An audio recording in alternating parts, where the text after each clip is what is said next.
শাকিব খানের বন্ধু আরশাদ আদনানের এক থ্রেটে প্রযোজক ইকবাল একদম সোজা হয়ে গেছে। শাকিব আমাকে বলতো যেটা আমি সেটাই শুনতাম। মানে শাকিব খান যা বলতো প্রযোজক ইকবাল তাই করতো। তবে শাকিব খান আর ইকবালের বন্ধুত্ব ছোটার কারণ কি আপনি জানেন? শাকিব খান এবং ইকবালের বন্ধুত্ব ছোটার কারণ একমাত্র হচ্ছে বুবলি।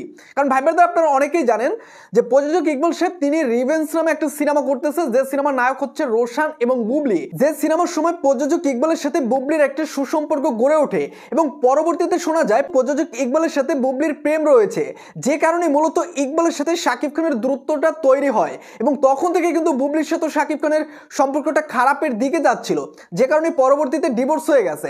দেখেন ভাই ব্রাদার, যখনই শাকিব খান শুনছে যে বুবলির সাথে প্রযোজক ইকবালের সাথে একটা প্রেমের সম্পর্ক রয়েছে, তখনই কিন্তু ইকবালের সাথে শাকিব খানের একটু একটু করে ঝামেলাটা শুরু হয়, যে কারণে প্রযোজক ইকবাল শাকিব খানের সাথে যে কি নিয়ে তার দ্বন্দ্ব সেই কথাটা কোনো সোশ্যাল মিডিয়ার মাধ্যমে বলতে পারে না। কারণ কিভাবে বলবে তার বন্ধুর স্ত্রীর সাথে তার প্রেমের সম্পর্ক, যে জিনিসটা তিনি লজ্জায় পড়ে তিনি উল্টো শাকিব খানের উপর উল্টাপাল্টা দোষ দেন এবং তিনি বলেন শাকিব খানের আমি অনেক উপকার করছি। কিন্তু গতকাল এই ইন্টারভিউর মাঝে একদম আরশাদ আদনান ভাইয়ের থ্রেট খেয়ে তিনি এখন এখানে বলতেছে শাকিব খান একটা সময় আমাকে যা বলতো আমি তাই শুনতাম। ভাই ব্রাদার আপনারা বুঝতেই পারতেছেন প্রযোজক ইকবাল এবং শাকিব খানের মাঝে দ্বন্দ্বের মূল কারণ কি?